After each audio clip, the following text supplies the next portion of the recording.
Nem sempre as histórias de jogos de terror são tão distantes da realidade. Na verdade, muitas das vezes os devs se inspiram em fatos reais, o que acaba dando essa sensação de realidade. Em Fears to Fathom, a gente aprende que nós não devemos ter medo de monstros ou de coisas fúteis como espíritos, mas sim de nós mesmos. Então com vocês, Fears to Fathom.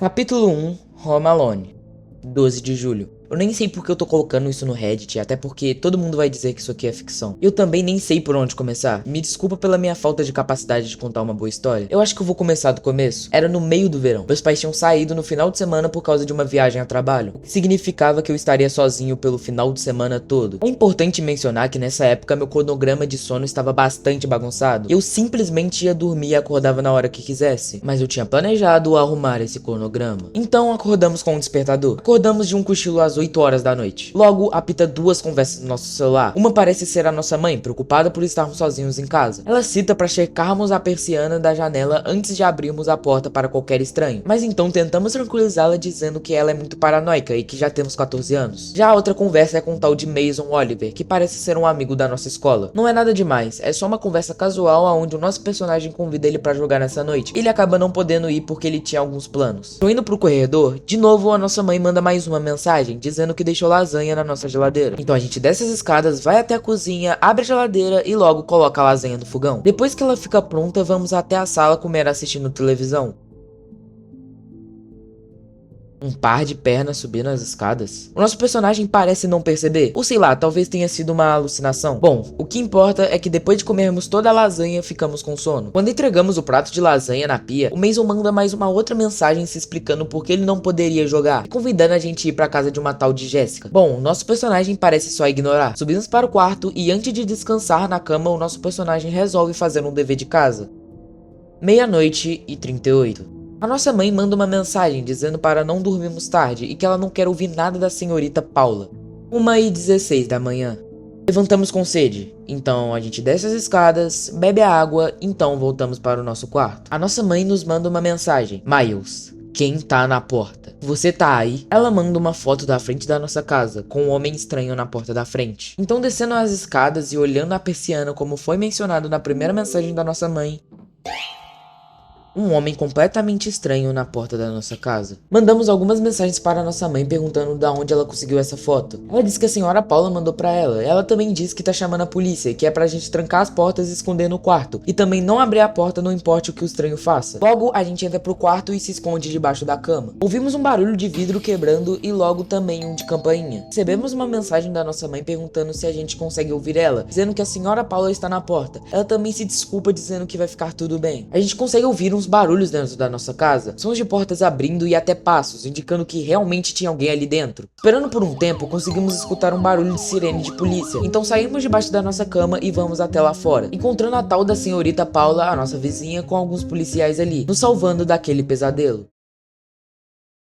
Viagem de carona por Northwood. 16 de julho. Isso aconteceu quando eu tinha 19 anos. Tenho mais de 21 agora. Eu ainda me lembro disso claramente de tanto medo que eu senti. No início, eu estava um pouco hesitante de escrever isso para a internet, mas colocando pra fora talvez possa ajudar, mesmo que apenas um pouco. Eu era uma daquelas pessoas que amavam convenções de jogos. Eu ia pra todas as convenções que eu tinha chance de ir, e às vezes até conhecer alguns de meus amigos virtuais. Mesmo que meus pais nem sempre ficavam felizes com a ideia de eu ir em rotas interestaduais, mas uma passagem de avião seria muito cara. Essa convenção que eu fui ocorreu ótima e agora era o dia de dirigir de volta pra casa. Mas quando eu comecei a dirigir, eu rapidamente percebi que o trânsito estava horrível. Eu resolvi pegar o caminho mais longo para evitar o trânsito. Então o jogo começa e estamos dirigindo por uma estrada escura. Logo, duas mensagens apitam no nosso celular. Uma é com o nosso pai e outra é com o tal de Aidan Williams, que parece ser o nosso amigo. Ambas das conversas são sobre que tem muito trânsito na rodovia normal, então pegamos um atalho. Bom, no meio do nada. Então a nossa personagem percebe que na metade da viagem a gente tá com pouca gasolina. Nosso pai manda mais uma mensagem dizendo que tinha avisado a gente pra pegar o voo e que vai ser mais tarde quando a gente estiver lá, então espera que estejamos bem. Então depois de um tempo chegamos no posto de gasolina, entramos na loja de conveniência e conversamos com o atendente. Na conversa, o homem pergunta pra nós se estamos indo até a ponte sozinhos e dizemos que sim. Ele menciona que não são muitas pessoas que vão até lá essa época do ano e ele diz pra gente tomar cuidado. Se perguntarmos por que deveríamos tomar cuidado, ele ele diz que muita gente desaparece naquela área faz um século. Quebrando um pouco a imersão aqui, mas como que tem uma área onde as pessoas ficam sumindo e a polícia não fez nada sobre isso até agora? Continuando, ele menciona que as pessoas que foram procurar as outras pessoas desaparecidas nunca retornaram também. Logo ele solta um papo torto sobre que as pessoas de Northwoods dizem que tem um monstro que corta as pessoas e penduram ela nas árvores. O que tipo... ok, né? Antes de sair da loja, ele diz uma última coisa. Abre aspas. E uma outra coisa. Se você vê uma mulher em um vestido branco ou azul pedindo carona, não pare. Só pise no acelerador o mais forte que você conseguir. Perguntando quem é ela, ele menciona que foi uma pessoa que morreu em uma tal noite do baile. Ele diz também para não aceitarmos nenhum tipo de carona. Abre aspas. Aquelas pessoas lá na estrada com seus dedões pra cima não são o que você pensa. Eles apenas não são. Saindo da loja, vemos uma van branca passar. Mas então ignoramos isso e vamos ler a mensagem da nossa mãe. Ela pede pra gente comprar a ração para o nosso cachorro. Então a gente compra, coloca no porta-mala e partimos de volta pra estrada. No meio da estrada, uma fala é dita pela nossa personagem. Abre aspas. Estando na estrada, você percebe uma coisa? Monstros realmente existem. E todos eles parecem muito com você e eu. Na viagem, a gente percebe que o farol do nosso carro tá falhando, indicando um possível problema. Então depois de um tempo de viagem, chegamos até a ponte que aquele cara do poço tinha mencionado. Atravessando a ponte, seguimos o nosso caminho, agora em uma estrada de terra. Depois de um tempo dirigindo, paramos para ver um carro abandonado no meio do nada. Tomando com aquelas conversas do cara do posto, realmente era melhor a gente tomar cuidado. Um pouco à frente, vemos dois troncos barrando o caminho, basicamente impedindo a nossa passagem. Logo nós tiramos os troncos do caminho e...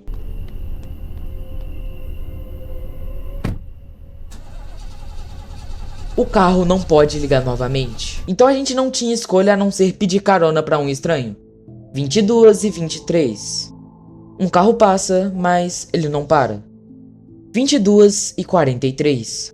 Uma caminhonete para e logo percebemos que era o cara que estava dentro do posto de gasolina. Logo ele nos reconhece e a gente agradece por ele ter parado. Ele pergunta o que tá acontecendo e a gente diz que o nosso carro morreu. Ele não responde nada, então dizemos que não podemos ligar por ajuda pois ali não tinha sinal. Ele fica em silêncio novamente e nós perguntamos se podíamos pegar uma carona com ele. Ele pergunta para onde estamos indo e a gente responde que é só no ponto mais próximo que pudéssemos pedir ajuda. Então ele aceita dizendo para nós sermos rápidos, para colocar as coisas lá dentro, pois ele não vai ficar esperando por muito tempo. Então a gente joga tudo na caçamba da caminhonete e entramos no carro. Enquanto dirige, o homem pergunta aonde estamos indo. Temos três opções, uma mentindo, outra dizendo que não preferimos falar e uma dizendo a verdade, o que basicamente não interfere em nada. Ele revela que o nome dele é Jason e não que isso seja importante, é só pra falar mesmo. Depois de pouco tempo, o Jason começa a falar com a gente de novo. Ele menciona em sermos muito sortudos por ele estar desse lado da cidade e também diz que somos bastante corajosos. Ele pergunta se nós temos alguma pista sobre o que aconteceu com o nosso carro ali atrás e só dizemos que o carro era velho. Logo, ele pergunta do que achamos sobre o que o atendente disse lá no posto de gasolina. De novo, essas opções de resposta não mudam nada, então dizemos o que mais faz sentido com a nossa personagem. Abre aspas, ele é muito engraçado. Até porque, vale relembrar que quando o nosso carro quebra, ela disse que não acreditava no que o atendente havia falado, mas que mesmo assim ainda sentia medo. Então ele retruca dizendo, abre aspas, aquele idiota diz isso pra todo viajante que passa ali. Então perguntamos se é verdade, e ele diz que os monstros ele nunca viu, mas que tinham coisas ali, e que o nosso carro morrendo foi uma delas. Ele afirma que não quer soar igual aquele imbecil do atendente, mas ele diz o seguinte, abre aspas, não incomode eles que você não será incomodada. Depois de um tempo de viagem, ele se desculpa por ter sido grosseiro com a gente e menciona não ser uma das melhores pessoas. 00:08. Depois de um tempo de bate-papo, ele me deixou em um hotel. Aparentemente, eles ofereceram assistência na beira da estrada. Além disso, eu precisava de um descanso. Abre aspas, tome cuidado, tem pessoas de todos os tipos lá fora. Ele disse ameaçadoramente antes de ir embora. Logo quando volta à nossa rede de internet, chega mensagens das pessoas preocupadas com a gente. Nosso amigo perguntando aonde a gente estava, falando que o nosso pai estava ligando pra ele. E obviamente a mensagem dos nossos pais perguntando aonde estávamos. Quando entramos na recepção, nossa personagem diz que o atendente passava uma das impressões mais assustadoras possíveis. Ele pergunta se precisamos de um quarto pra passar a noite e logo dizemos que sim, só por algumas horas. Logo ele nos cobra $40 por um quarto e a gente comenta sobre o carro e ele diz que por mais $90 o tal de Tommy pode ir rebocar o nosso carro de manhã. Então a gente paga e ele diz que vai falar com o Tommy. E antes de terminar a conversa, ele pede para não acordarmos os outros hóspedes, porque, abre aspas, eles podem não aceitar isso muito bem. Então logo encontramos o quarto 9 e entramos. Nossa personagem diz ser agradável lá dentro, exceto pelo cheiro forte que normalmente sente quando você tá em uma casa velha. Explorando o quarto um pouco, vamos até o banheiro até que... ele nos pergunta o que estávamos fazendo aqui e a gente responde que nós que deveríamos estar perguntando isso. Ele se apresenta como Tommy e diz que faz serviço de quarto na pousada. Logo perguntamos o que ele estava fazendo ali dentro e ele diz que estava limpando coisas. A gente diz que o moço da recepção deu esse quarto pra gente, então ele pede pra gente ir lá fora pra ele conseguir arrumar um pouco e logo dizemos que vamos sair para pegar nossas coisas. Colocando as coisas no nosso quarto, nossa personagem diz que quer tomar um energético, então a gente vai até uma máquina de vendas, compramos um energético e bebemos. Então a gente chega no nosso quarto de novo e agora percebemos que ele tá arrumado e com um colchão. Vamos conversar com o Tommy, que ainda estava ali, e ele fala que conversou com o cara da recepção sobre a situação. E abre aspas, o que tem de errado com essas pessoas? Misericórdia, misericórdia, misericórdia.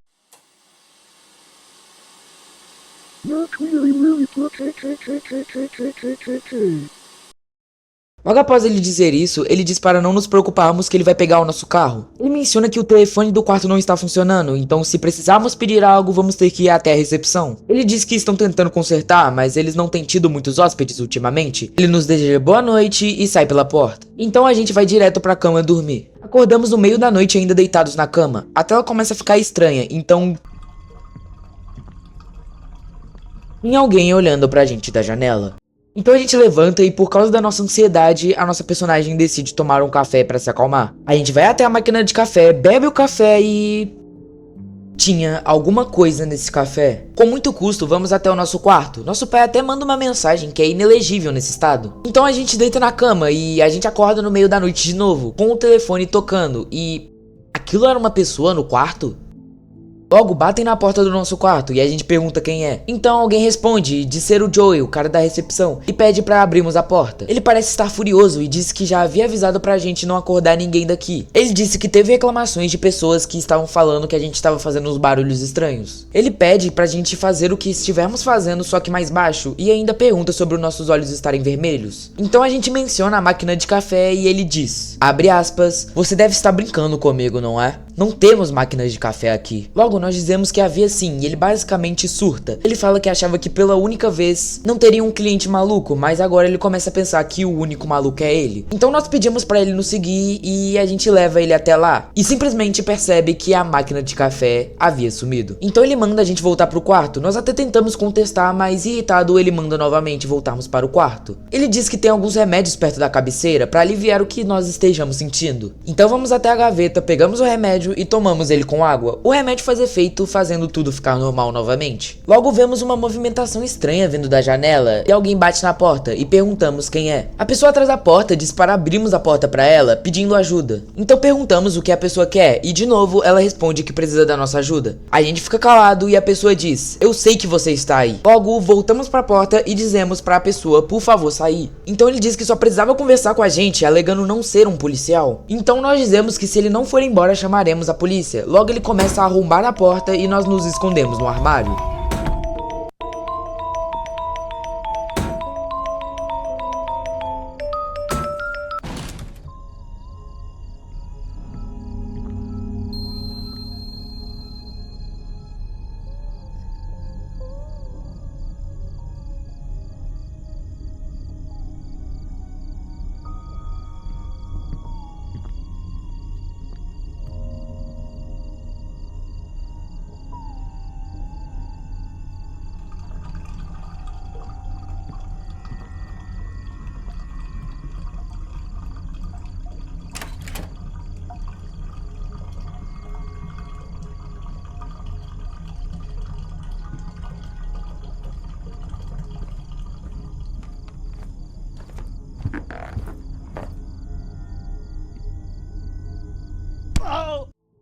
Até hoje eu estranhei que o gerente disse para eu não envolver a polícia, porque poderia afetar a reputação do hotel e deixar essa situação pra lá. Acredito que a cidade pode ter sido um lar de um culto, ou para algum esquema de drogas, ou possivelmente coisa pior. Tommy chegou com o carro depois do que pareceu um ano, e eu nunca mais fui em viagens muito longas de carro, e sempre peguei aviões. Então, esses são os dois primeiros capítulos de Fear to Fathom, e eu gostaria de ressaltar que os jogos dessa franquia são feitos com relatos de pessoas que supostamente viveram essas histórias na vida real. Eu não posso alegar que tudo que tá no jogo jogo é verdade, e nem se essas histórias são, mas do mesmo jeito elas são bastante realistas e de jeito nenhum incorporam algo sobrenatural, o que mostra esse toque de realidade nos jogos. E esses são só os 2 primeiros capítulos do jogo, e atualmente Fears of Phaeton conta com 5 capítulos, que se vocês quiserem, é só mostrar que vocês gostaram desse vídeo. Então se inscreve, compartilha pra todo mundo, porque esse vídeo dá um trabalhão e dá like.